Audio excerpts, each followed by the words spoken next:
like to call to order the Enfield Inland Wetlands and Watercourse Agency meeting for Tuesday, April 4, 7 p.m. Pledge of Allegiance. Pledge allegiance To the flag of the United States of America and to the republic for which it stands, one nation, under God, indivisible, with liberty and justice for all. Thank you. Fire evacuation procedures. If there's an emergency in the building, you could exit the door in the back of the room, or you could go out the door and down the stairs and away from the building. Roll call, please.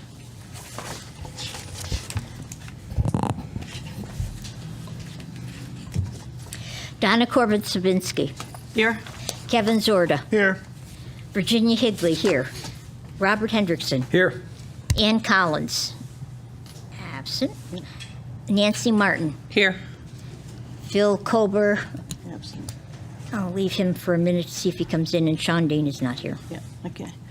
Next is public communication. Is there anybody in the audience that would like to speak regarding items not on the agenda? Anybody want to speak on items not on the agenda? Seeing none, we'll move forward. Agent correspondence, I don't have anything that I know of added extra. We did get an email today, which I didn't print out, I didn't have time, from Janice Fournier regarding a drought workshop April 12th. Oh. So if somebody didn't get it once, I Okay. can forward it along to you. Yeah. Approval of minutes from March 21st. So moved. Second. So it's Ginny and, okay. Any discussion? Nope.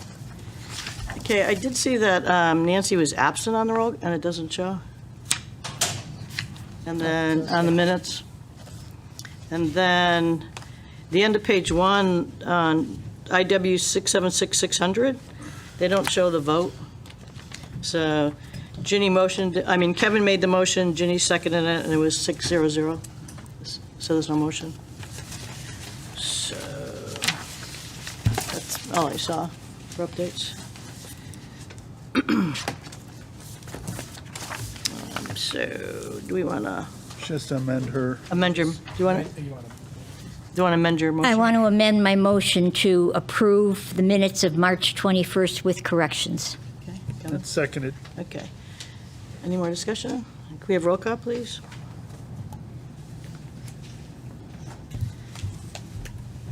Donna Corbin-Sabinsky. Yes, as amended? Kevin Zorda. Yes. Virginia Higley, yes. Robert Hendrickson. Yes. Nancy Martin. Abstain. Phil Kober. Abstain. 4 in favor, 2 abstain, motion passes. We did receive a town attorney report dated March 24th regarding items in litigation. We don't have any continued public hearings. We do have a new public hearing which listed IW 677, 92 Post Office Road. Well, I understand it needs to be tabled. Do you have the table? Yep, the notice to abutters was not done in time, so now they are going to start on the 18th. Next meeting? Yep, so if you just make a motion to have the public I'll hearing. make a motion to table IW number 677, 92 Post Office Road until 4/18/23. Second. Okay, discussion? Could we get for the next meeting, please, a timetable on this one? Because it seems like we keep, it's been delayed a You couple of have times. you have tons of time. Yeah, so I just want to make sure we have it written down, what the timetables are, so we don't mess up on that. Can Vote. we have a vote? Motion to table, Kevin? Jenny. Donna Corbin-Sabinsky. Yes? Kevin Zorda. Yes. Virginia Higley, yes. Robert Hendrickson. Yes. Nancy Martin. Yes. Phil Kober. Yes. 6 in favor, motion passes to table to next meeting. Old business, we have none. New business, IW 678, 7 Pearson Way, application for the wetland permit for a 41,275 square foot addition to the existing buildings. Pearson Enfield Development Company LLC, application owner, map 75, lot 42, I-1 zone. Hi. You can state your name and address and for the record, as you know. Okay.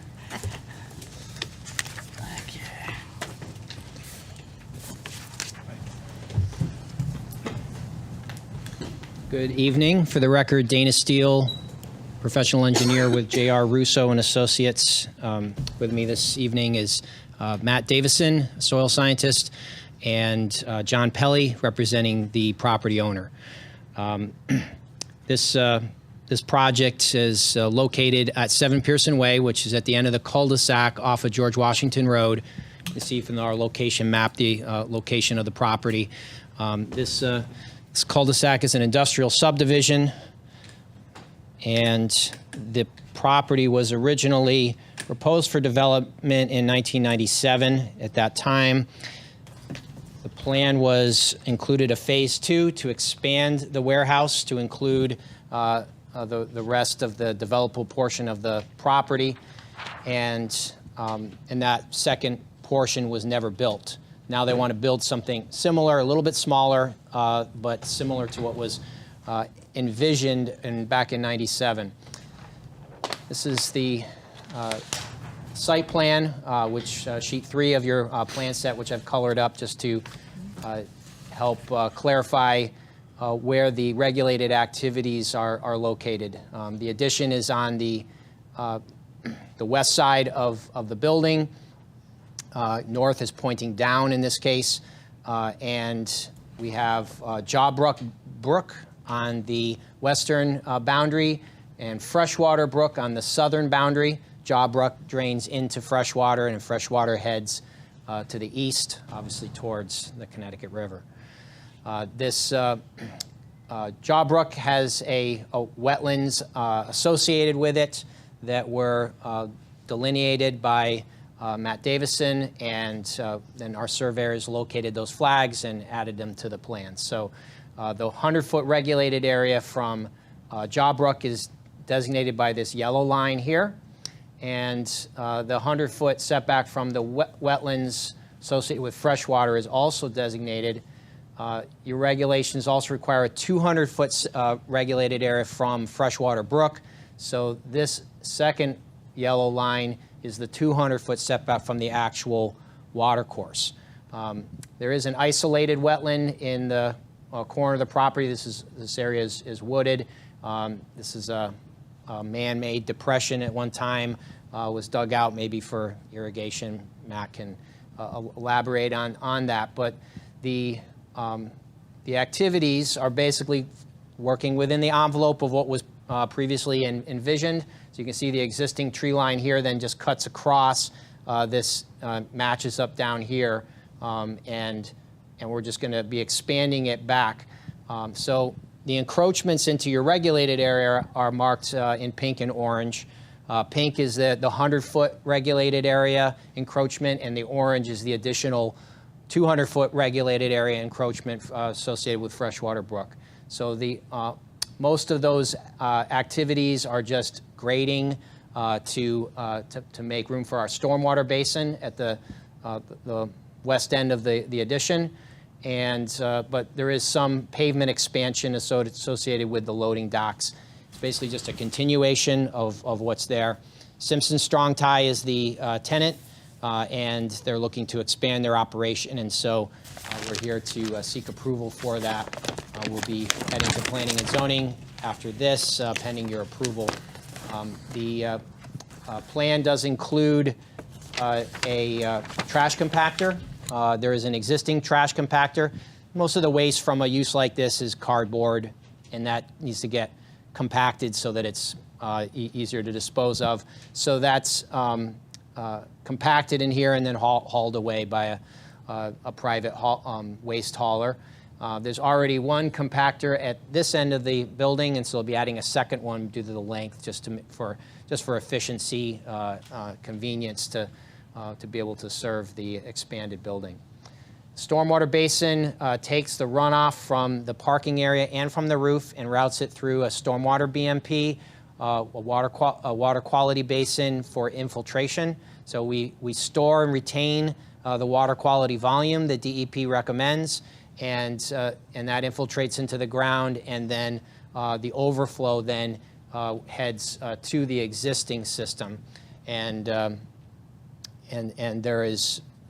there's no increase in flow to the system because of the benefits of the stormwater basin infiltration. So this is consistent with good engineering practices. We are in an aquifer protection area as well. We have notified the water company, and having dealt with several applications like that in the past, anticipating what they're looking for, I think this fully meets their expectations for. They want to see, one, that we don't pave everything and take the water away from their aquifer, but two, that we treat the water before we infiltrate it so that it doesn't pollute the aquifer. So they're concerned about both, and I believe we've addressed that. I'm sure it'll come up again at the planning and zoning level when we get to that point, but I just wanted you to be aware of that. There is some additional parking shown in the front of the building. As you can see, that's well outside of the regulated area, and the applicant is going to be asking planning and zoning to defer the installation of that because they frankly don't need the extra parking. This type of use of increases in automation and just the nature of the use does not demand a lot of parking spaces. So, but we show them to comply with the zoning requirements, and if they're needed, they can be installed. Show that we're not building so there's not room to provide what will be needed, and that providing it won't require us to encroach further into the wetland regulated areas. So I think that's a good summary of the site. Matt, would you like to Sure. give a little description about the wetlands and what your findings were? Yeah. Thank you, Dana. For the record, Matt Davison with Davison Environmental. I live in Guilford, Connecticut. Graduated from Windsor High. I'm a professional soil scientist, professional wetland scientist, certified professional erosion and sediment control, and a certified forester. As Dana stated, I delineated the wetlands in December. The wetlands and water courses. The water courses are the primary resource on the site. As Dana mentioned, you have Jawbuck Brook, which flows south along the eastern property boundary, and that meets Freshwater Brook along the sort of southern property boundary. I don't know if anyone looked at the photos in there. Both brooks are severely incised, and it's a common phenomena that I see in these types of landscapes. Is basically what you have is glacial outwash derived soil types. It's sand and gravel. So what happens is the bed starts to degrade, and then the brook drops, and you get vertical banks. As opposed to something the first order stream that's flowing until it's going to be a stable bed. So that's sort of the driver for that, as well as probably upgrading and development over time. It's as Dana mentioned, for Jawbuck Brook, there was a narrow floodplain terrace along the brook, so there is actually a narrow bordering wetland, whereas on Freshwater Brook, as you get up towards this part of the property, there was actually a bit of a floodplain terrace. And I actually found some evidence that there was some sediment deposition up in here, but most of it was actually the top of the bank for the brook itself. The isolated wetland, I called it seasonally flooded in my initial report. The old drawings called it a pond. I've only seen it ponded. When I was asked to do a wetland impact assessment, I did come back out because I wanted to make sure that it wasn't a vernal pool. I did actually find one very small wood frog egg mass in there. It was, normally when you find a wood frog egg mass, it's a raft. It's fairly substantial. This was literally a tiny little cluster. I'm assuming one adult in the area is depositing eggs there. I wouldn't consider it a viable vernal pool. It's the whole surrounding area is highly developed. The hydrology appears suspect because, like I said, it does appear to be ponded all the time. I did find green frogs and other critters in there that would be, more indicative of something that's inundated for a longer period of time. So I did a wetland functions and values assessment using the Army Corps methodology, and what I denoted as a principal function for the brooks is fish and shellfish habitat, which I typically do just regardless for any perennial watercourse because you can assume it has that type of habitat in it. And for the isolated wetland, I identified flood flow alteration. Since it is in a flood zone, it is a depression. It captures water from the surrounding area, landscape, and holds that water. And there's not a direct connection to this, so it's storing flood waters essentially. Dana mentioned the stormwater treatment. I mean, I think infiltration practices are a very good option for this site, frankly. You have glacial outwash derived soil, so you have some sand and gravel beneath, so you get good infiltration. Infiltration practices are a primary treatment practice by the Stormwater Quality Manual. On redevelopment, minimally, I would typically say we should provide some secondary treatment. In this case, you have primary treatment, so I think the treatment is excellent for the site. And you're frankly picking up a lot of roof water runoff too, which is, in some people consider clean. The buffer encroachments, I feel, are, fairly minimal. On the back here, you have some encroachment in the 100-foot buffer, but there's a lot of the original, there's a lot of still buffer remaining.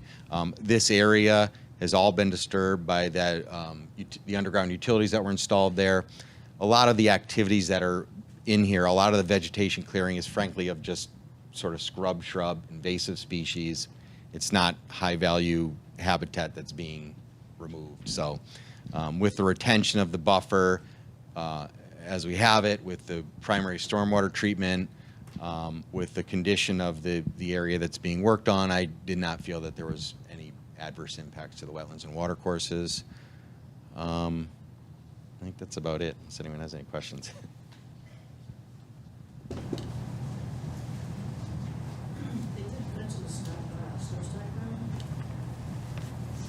Yeah, that was a comment in the staff report, and I neglected to include an area for that. But there's room along the perimeter of the pavement for the snow stockpiling. So we'll make sure to note those locations on the final plan. I did want to clarify one thing. I think I got my east-west reversed. It's on the east side of the site, not the west side. And I also wanted to mention the owner told me that they are thinking of putting a fence for security around the area. So the final plans that come in may include a fence around the developed area. So if that's not a problem. Yeah. So a couple other things just to mention about the site. I forgot to mention the area that we're disturbing is an area that has been previously disturbed. There is a sewer line and a gas line that run through that area. It looks like you mentioned there's like a shelf. You can see the grade drops and it flattens, and it seems like it was all disturbed in order to put those utilities in so that they weren't digging down as deep. So they created a shelf to put it in on. So all of it's been disturbed. That's probably why you see some invasives, because it just was kind of left to grow back naturally, and those invasives tend to dominate in that case. So we have no wetland disturbance. We have no activity within 50 feet of a wetland. We're maintaining 50, 80-foot buffers, more than 80 in most cases. So I think from a wetland impact standpoint, we've done a pretty good job of avoiding the wetlands. Oh, and I guess finally, we did consider the possibility of outletting directly to the brook with this, because of this development and where it was. It wasn't working really conveniently to send the water to our existing system, because our systems are already shallow. But we decided that would be more of an impact to have a new point source discharge going to the water course, and so and that area is not draining there now. Right now it actually flows back towards the existing parking area. So we're maintaining watersheds.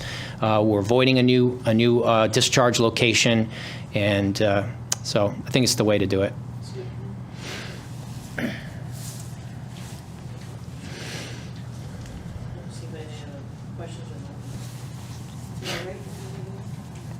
So just something to bring up for the agency, and I don't know if anyone's given it any thought, but I know we had some nearby properties where we had some industrial that we ended up referring to a public hearing for potential of public interest. I think we agree this is probably not a significant activity in the wetland, but just to gauge based on the aquifer location and the two major brooks conflux, if there was interest in doing a public hearing on this. I don't feel that it would be, Yeah. we haven't had any interest from Yeah, I don't surrounding think, communities. yeah, I don't see any need for a public hearing. Mm-mm. It's not a big disturbance or anything. And it's already been, It's already been discussed. Yeah, if we're going to do public and been disturbed and everything else, And if we're going to do this public hearings, I like to say that before we start, so then all the discussions take place at the public hearing, instead of, because then we have to repeat everything we said tonight. Question, can you point out where the fence is gonna go? Yeah,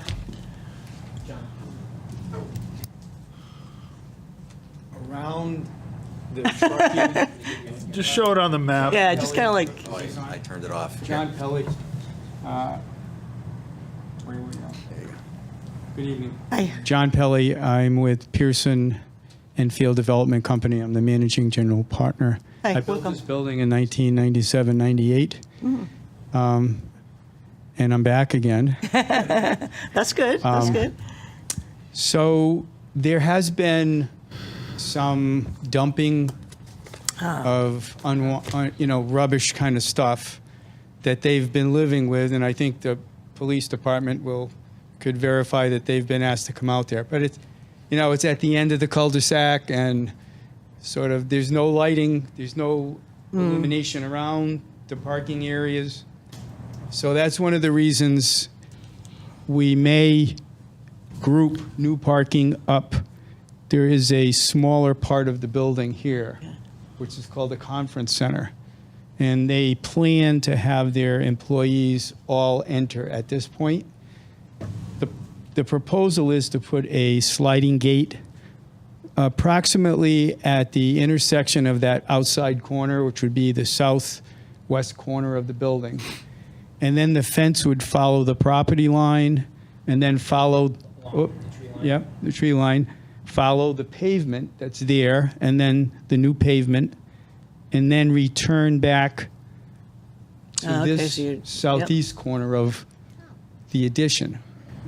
Again, principally to control people going in and out of there when the building is not in Yeah, full use. Just want to keep the fence back enough so there's room to push snow. Certainly, and Right, we have right. that option, certainly. They're anticipating about a 6-foot-high chain link fence, easy to maintain. what's on this side, on the bottom? Yes. Yeah. To the top of your Yeah, so the plant. top of it would go, Portions of it would be within Yeah. the regulated. and nobody can get in on But not really near the water course. the water courses or anything, yeah. That was No. my concern. That Yeah. It's gonna go towards, Yeah. It's really just gonna, if it's gonna restrict, if it's gonna restrict any animal movement at all, it's probably a good thing because it keeps animals from coming into the paved areas and True. keeps them where they should be, smaller critters. So, Yeah, and cutting down on dumping is a positive as well. yeah, And also the tenant is recognizing they now don't want their stream of employees who currently park along the perimeter, and then they cross this area and they enter here. They now want to keep the employees and their automobiles separate from the trucks that use That's a the good idea. facility. That's They're good. doing a similar expansion in Columbus, Ohio, a little bigger, 650,000 feet. So 11 times the size of this or more, but using the same sort of improvements and Yeah. thinking and whatnot. So we would add those to the site plans, the fence, yeah, I was gonna make that. as a Yeah, condition? we're going. Oops, I was gonna make We're going to be going to planning and zoning. Planning and zoning may have additional okay. items once everybody's as well. decided. The final plans will get submitted to staff, and I just wanted to be on the record that there's probably going to be a fence, so that hopefully it doesn't require us return to you for Right. that kind of modification. Yeah, I'll put it as a third, yeah. Yeah. Once it's approved. Thank you. I had just two quick questions, I think, for Mr. Davidson. Just to confirm, so you said you did the wetlands in December. Is it normally just because it was like a mild winter that you went out, or? I know generally you try to avoid Yeah. flagging so- wetlands in the winter. Yeah, well, it's snow covers can be an issue. I mean, as you know, in Connecticut, it's done by soils, so I don't like to do it if there's snow cover because I can't get a good sense of the ground features and whether or not there's sort of secondary indicators of hydrology and things that I might. But there was no snow cover at the time. This winter was extremely mild. I mean, most people are delineating straight through the winter. But if there is snow cover, I would not typically do it. Or if the ground is frozen, I can't get my auger in the ground. Excuse me? It does specify in our regulations, it says frozen ground or snow cover. Right. That's a good thing. Yeah, right? the- I'll look that up when he first mentioned December. Also, just for clarity. Yes, thank you. If there was significant public interest or there was a significant impact to the wetlands, which none of the above exists currently, you are allowed to discuss. Oh, yeah. Because discussing helps you determine whether or not a public hearing is needed. So Commissioner Kober is correct in that sense. I just want to point that out there in case we have another one coming up, that you are allowed to discuss it. The only issue, or the only thing Try that not comes to. into play is new information once the public hearing has been closed. Right. We try not to discuss it ahead of time. So the only second question I had is on your wetlands function and values, where we're looking at like groundwater recharge. I noticed you rated it like a secondary function, but it is over an APA. Could you just kind of go over the methodology, why that's probably not higher rated for these wetlands and water courses? This isolated wetland does probably provide some groundwater recharge. Yeah, it could be a principal function here, frankly, because because it's underlain by stratified sand and gravel, it would recharge. That would be probably a principal function. It's a small area. Even in the water courses? No, not the water Yeah. courses. Yeah, just the isolated. Is that one little groundwater. piece? Yeah, yeah. So no, that's a good point. Yeah. Yep.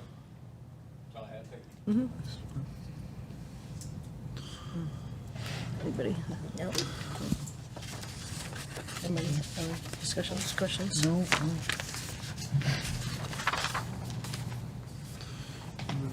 Motion? All right, I will make a motion to approve IW number 678 Pearson, number 7 Pearson Way, application for a wetlands permit for a 41,275 square foot addition to the existing building. Pearson Enfield Development Company LLC, applicant owner, map 75, lot 42, I-1 zone, with the following site-specific conditions. The final plans will include information about snow pile locations, reduced amount of salt use for the winter season. Number 2, the applicant is permitted to do maintenance on the stormwater basin, provided the town's wetland agent is notified of the work before the work starts. And number 3, fence location will be identified on the final plans. Okay, I'll second. thank you. And is it Kevin and Nancy? Any discussion? No. Can we have roll call? Donna Corbin-Savinsky. Yes. Kevin Zorda. Yes. Virginia Higley, yes. Robert Hendrickson. Yes. Nancy Martin. Yes. Phil Kober. Yes. 6 in favor, motion passes. Thank you very much. Good luck with your project. Yep.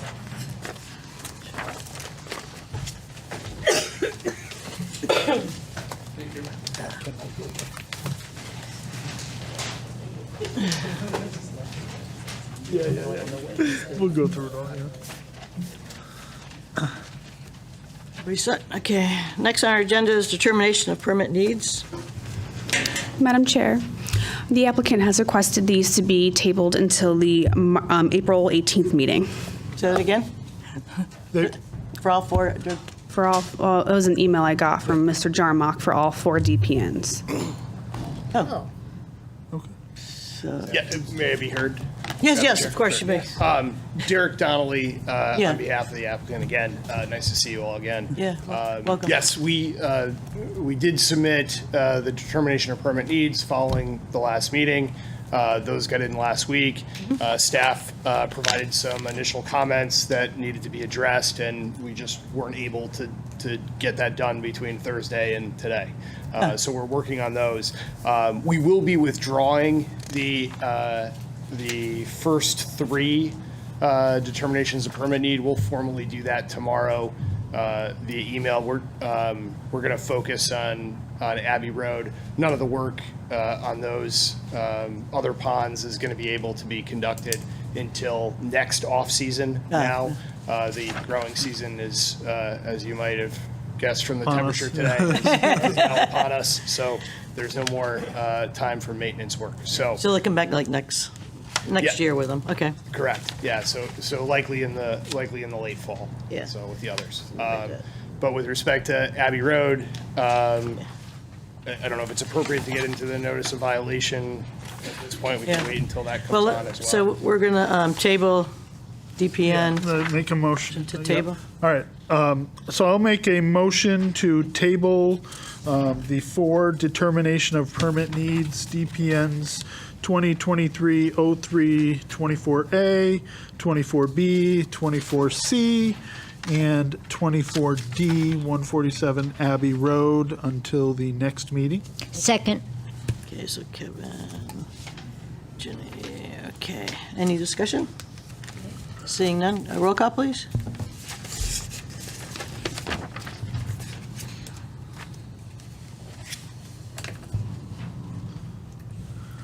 Donna Corbin Savinsky. Yes. Kevin Zorda. Yes. Virginia Higley, yes. Robert Hendrickson. Yes. Nancy Martin. Yes. Phil Kober. Yes. 6 in favor, motion passes to table the 4 DPNs. Okay? So, Madam Chair, you can make a motion to move his Abbey violation before the other violation on the agenda. Oh, okay, yeah. I didn't get to the back yet. Just Yeah, I had to get to the back. because they're not here yet, so that gives them Yeah. more time to come. Yeah, okay. Thank you. I will make a motion to move enforcement report item 147 Abbey Road violation to the first step. Second. Okay, so Kevin, motion, Bob, second. Any discussion? No? Roll call, please. We have to do that every time. Yeah, you have to do that every time. Donna Corbin Savinsky. Yes. Kevin Zorda. Yes. Virginia Higley, yes. Robert Hendrickson. Yes. Nancy Martin. Yes. Phil Kober. Yes. 6 in favor, motion passes. So, next on our agenda, enforcement report, 147 Abbey Road. Yeah, so just procedurally, this wasn't actually tabled at the last meeting, so Right. whether or not it's actually viable on the agenda, we'll put that aside for a second. Yeah. I think we heard from loud and clear from the commission about what you would like us to do. Yeah. Obviously, we have the application in. We're going to take staff's comments to consideration and be ready to address that at the next meeting. In the meantime, my clients were able to get some silt fencing out there. They picked it up at the end of last week. It's up over the weekend. I have photographs of that for everyone to share, which I'll hand out now. And I think that puts us in a sufficient position to address everything else at the next meeting with a certification of no permit needed. Okay, so you want to do 147 violation at the next meeting, or whatever? Enforcement, yeah. I think that's appropriate. It can Okay, be heard at the okay, same that's time. fine, yeah, it's fine with me. Is it- Everybody's, Have He's given us Have you some- been out there? Yeah. Okay. Sorry, I didn't mean to point. Thank you so much. Thank you. thank you. Thank you. Somebody's car's going off, I hope it's not much. It's the one on the end here. Not mine. Anybody have a white sedan? No. Okay. Alarms are going off, that's all. So these are the, Yeah. showing your fences? Yes, and those were all taken today. Okay, thank you. Do you know if they intend to spread the soil that they've taken out of here anytime soon? No, nothing's going to be touched until Okay. we're through this application. Okay. Okay. Okay, so that looks good. Rick, did you have anything else? Excuse me. Yes, we can refer to the photos that I passed out, and Attorney Donnelly, here's a copy for you.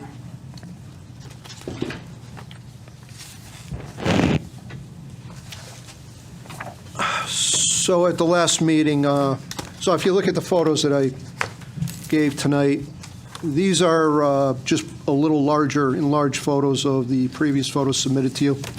And the first page shows the wetlands, and if you take notice to two things on this area. First are the three buildings. Actually, let me address this first. The top of the page is north, just in case I refer north as east, south, and west. But to the north is to the top, west is to your left, east is to your right, and south is to the bottom of the photograph.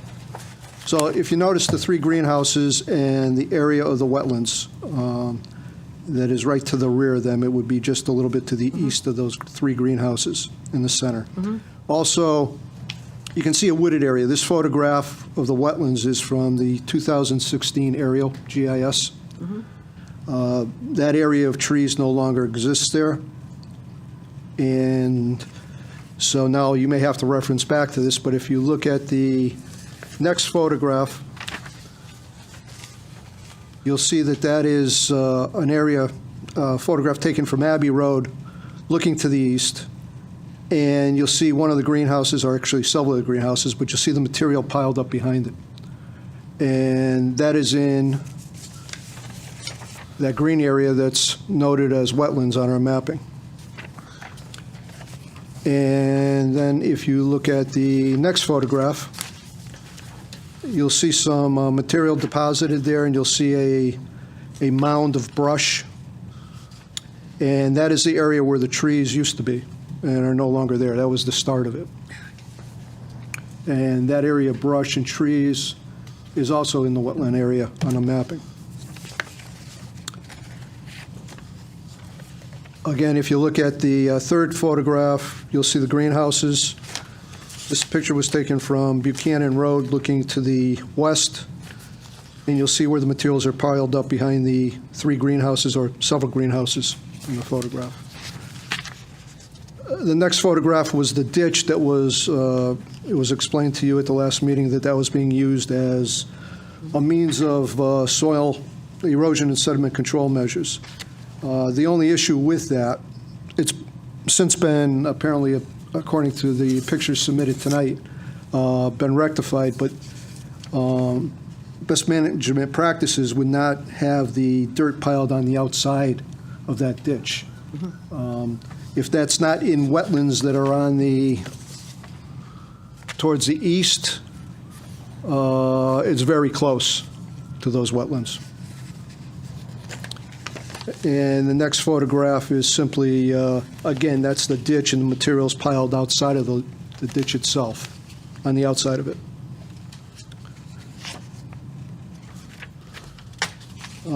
Again, that's just materials from the pond. It's just an enlargement. That picture was taken on the 24th of February. And the last photograph was taken on 3/10. And if you look at it, you'll see that that was taken right behind the greenhouses.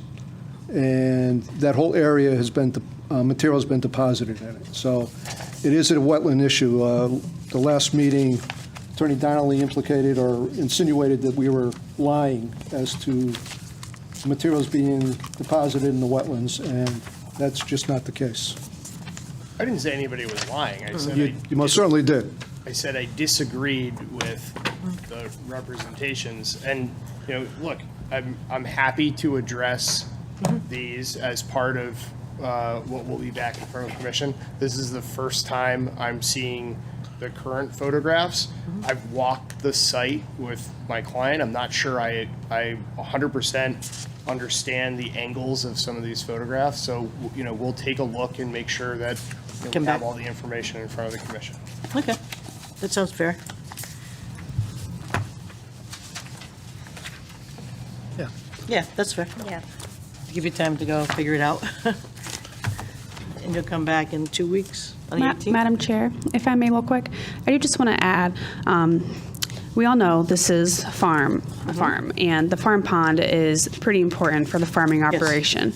So there is that one statute for exemptions that we all know of about agriculture for farm ponds equal to 3 acres or less and are essential to the farming operation as long as the applicant provides that proof that the pond expansion is definitely essential.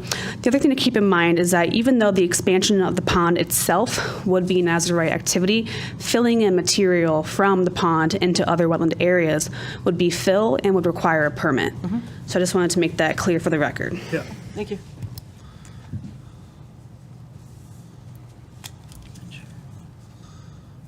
Okay. Absolutely. Okay. Sounds good. All right, so we'll have a motion to table till, We did. we did, so. We did, yep. Yeah, we don't have to table. We don't have the to table again, we already did. enforcement. Yeah, we don't have to table the enforcement. Yeah. Right, it just comes, yeah. We just discuss the enforcement of the next one. Perfect. Yeah, give you time to come up with some more information. Thank you for coming in. Thank you for coming in. Thank you very much. We'll see you next time. See you next time. Thank you. So.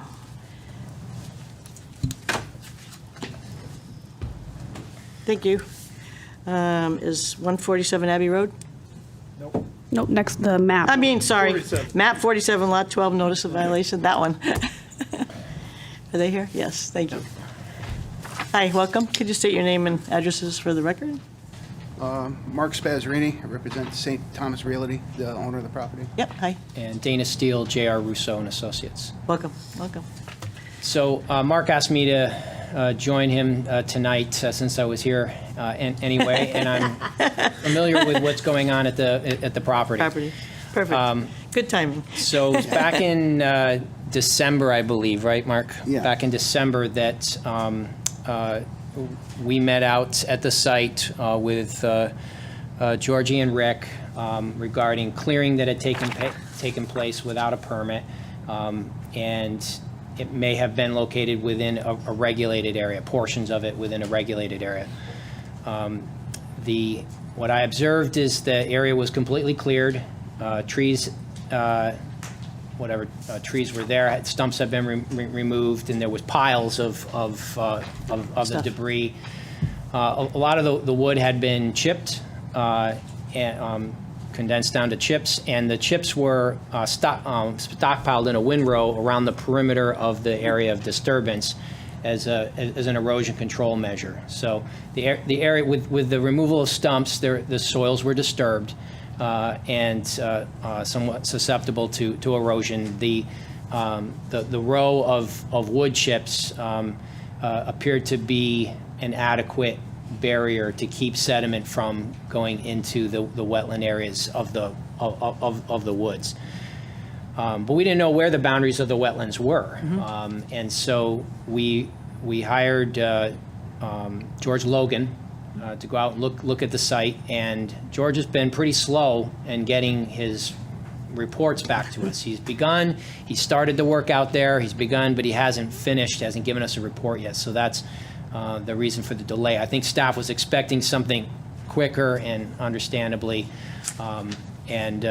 we would like to get something to you soon, and we'll continue to put pressure on George to get that to us as soon as possible. But as soon as George gives us the delineation, then we'll send our surveyors out to locate it, and we'll identify, have any wetlands been impacted? It seems likely that there are regulated areas that have been impacted.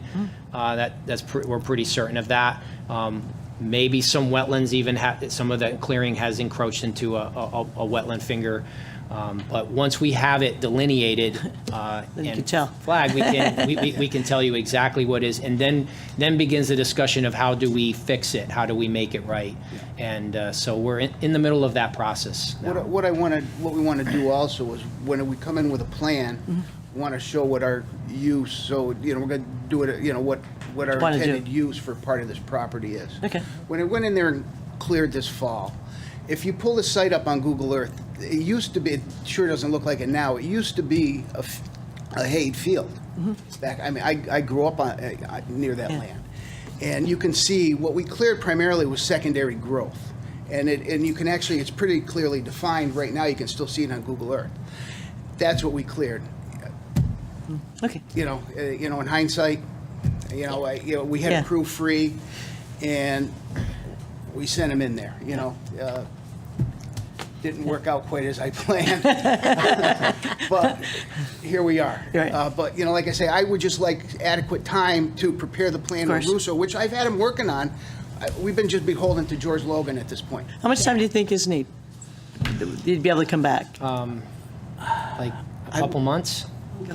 I would say 4 to 6 weeks. 4 to 6 weeks? I mean, it's been like pulling teeth, you know, and George is he's a good man, and he's got a lot of stuff. He was actually gonna come to this meeting tonight, and then I got an email Sunday night from him that said he had 2 other conflicts and he couldn't come. But you're not going to be doing anything in between, right? No, and Yeah, I so- had Yeah. told Georgie and Rick that also. The only thing I had planned to do was get the piles of wood chips off the site, which it's been muddy with all this darn rain, and I didn't want to make it worse, so I've held up on that until it dries up where I can get So stuff in there 6 weeks without would making a be, mess.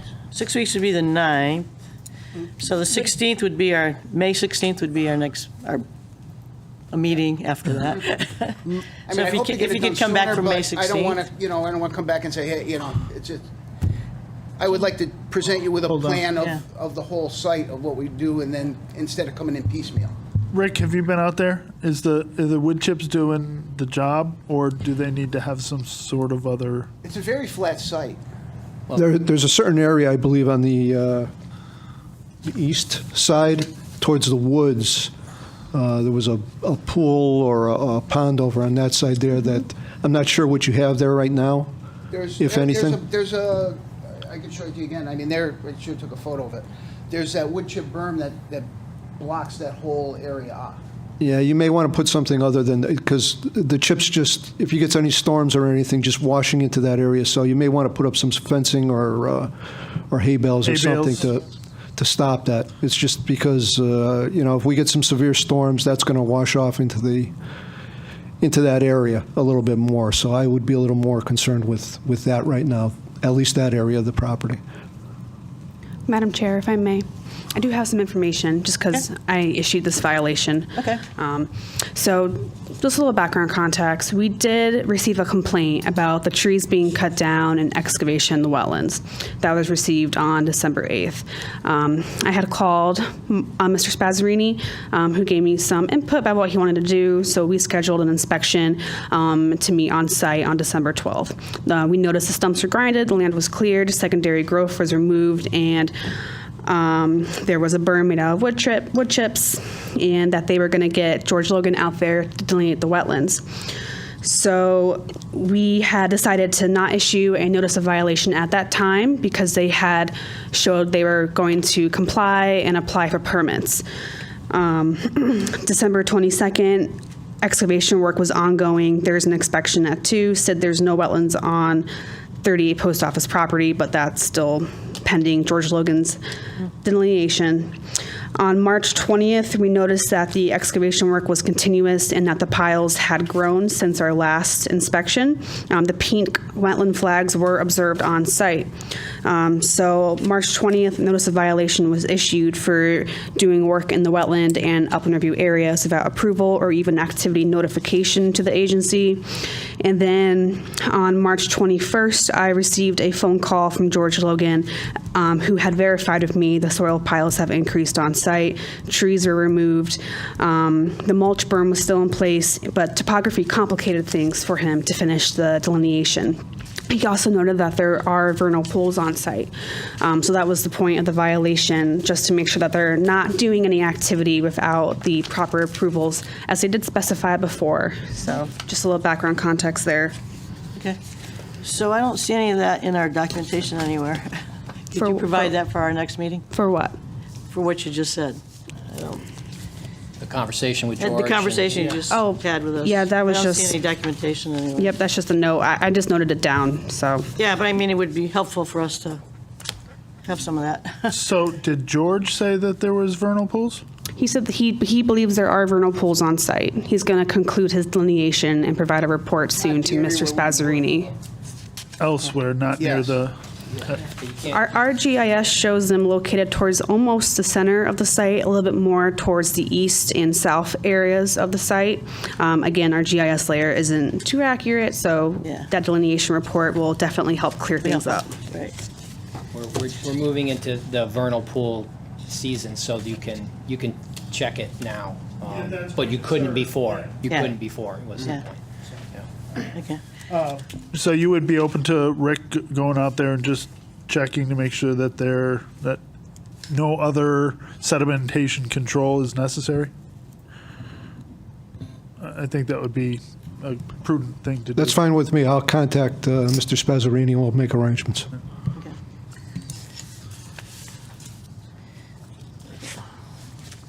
All right.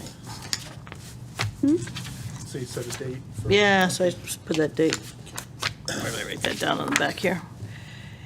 Yeah. So if you can come back, May there. Put that back up again. Be April, May 16th would be the meeting. Come back. May 16th? Yeah, is that good? Okay. Yep. I mean, Maybe you can contact deadlines the are helpful gentleman. for. Oh, yeah, to- I'll light yeah, a fire, to that's for sure. Yeah, yeah, them know that we need it. yeah, You're expecting it. yeah, for May, come back for May 16th. Yeah, Okay. that'd be helpful. Good. Yeah, that'd be good. All right. All right. Yeah. Okay, Thank you. Thank you. Thank you. Thank you for coming. So May 16th.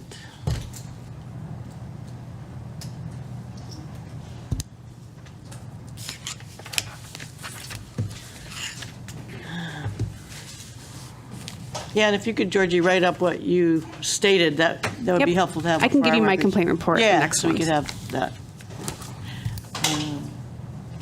So next is report of planning staff for East Long Meadow. Okay, so report of planning staff. We received a letter from East Long Meadow about a pending proposal over the border right near Jawbuck Reservoir, drains into Shaker Lake. It's for a recycling and bottle redemption center. They're going to be doing recycling, also construction debris, and they want to use the train tracks to move the debris in order to get rid of it and recycle it through Connecticut. That's all the information I have. Yeah, I looked at it online with the link you gave us. Yeah. So just a question, and it's probably to the staff, to the chair. I mean, do we have any jurisdiction to write like a letter or input, or is it really just going to be providing? I mean, you Something at their public technically can. It is a public hearing. However, there are complications that come into play because it is over state lines, and they have significantly different regulations and process than what we have here in Connecticut. For example, all their environmental part will be done through the State Department of Energy and Environmental Protection, and they don't go through their Conservation Commission. In Massachusetts, their Conservation Commission is their Inland Wetlands Commission. So the Planning Board can issue a decision with or without a referral from the Conservation Commission.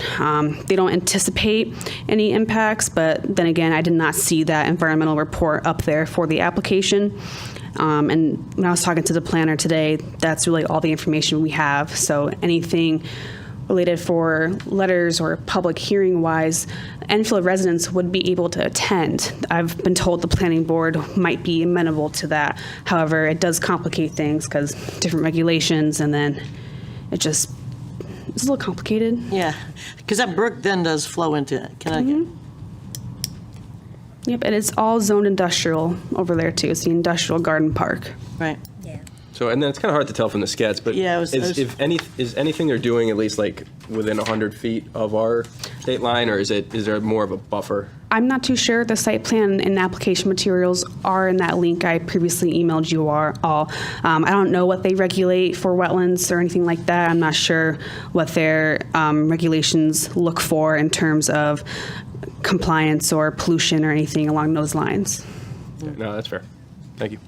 But I'm sure they're probably going to be staying away from that brook. I can't tell. I don't know. Yeah, I would hope. I would hope so. In terms of the you're saying that if I can just clarify, that they're going to use the tracks that already exist into Connecticut? Yeah, they plan on using the Yeah. Metro North rail line that goes into New Hampshire. New Haven, New Hampshire.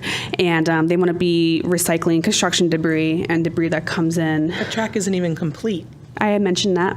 It's like broken. I mentioned that, and the planner is still waiting on information about that part of the project. There's no information available right now about how the owner plans to use the rail line exactly or what that might entail.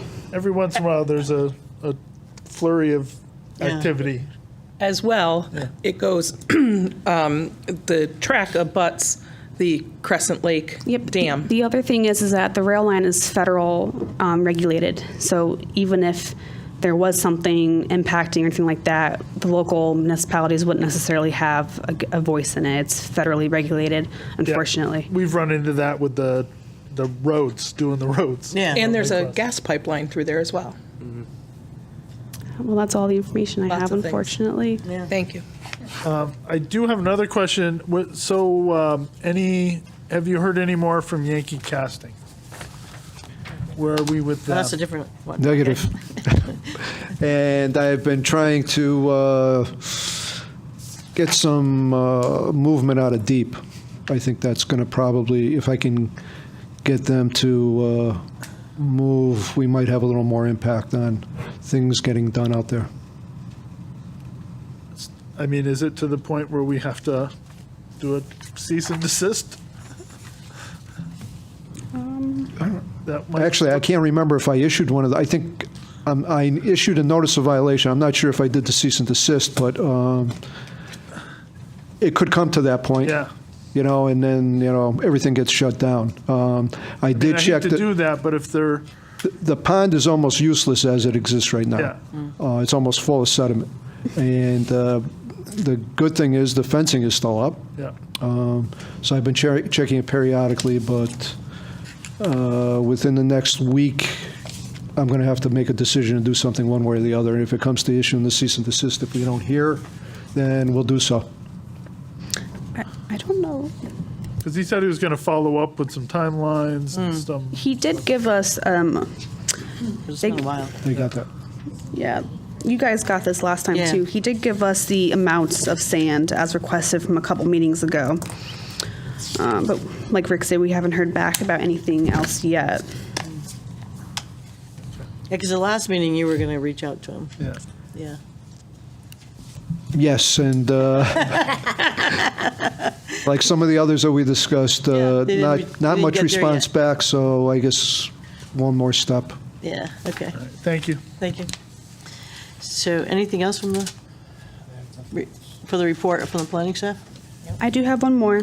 I did follow up on Commissioner Zorda's complaint about the property behind Big Y for the piles. So I met on site with Mr. Chamorro there, and he had shown me his 2001 DPN, no permit needed for his compost piles. So there's no violation there. He's already gone through the proper process, and he's also doing this as a part of a state program for composting for his farm. So he carries those in his tractor, and he made sure I know that he receives a lot of complaints about those piles. Smart man. Yeah. Chairwoman, can I ask a general question Yes. to staff?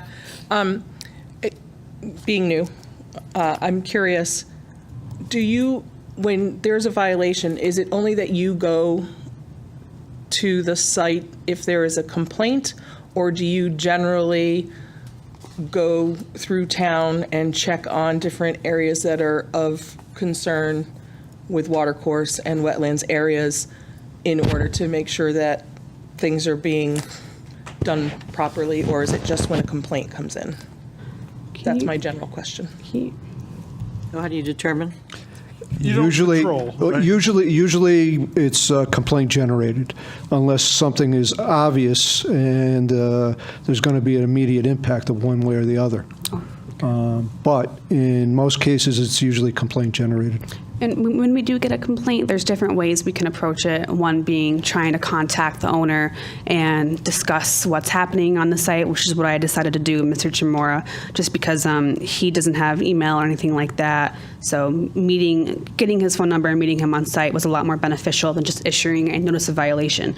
For the other complaint I received, as an example, that activity was clearly visible from the roadway, it was visible from the highway, so that's a proven violation there, that there's excavation in the wetlands, so we would issue a notice of violation, but we decided to contact the owner instead, give him some time to rectify his situation, and if we don't hear back within a certain time frame, then we move forward the process.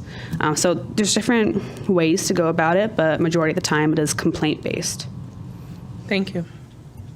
And people can go online and issue, fill something in online. We do have See-Click Fix as well for our citizens, and they do have the option to complain anonymously or to leave their information, and the See-Click Fix complaints are taken the same as our normal in-office complaints or over-the-phone complaints.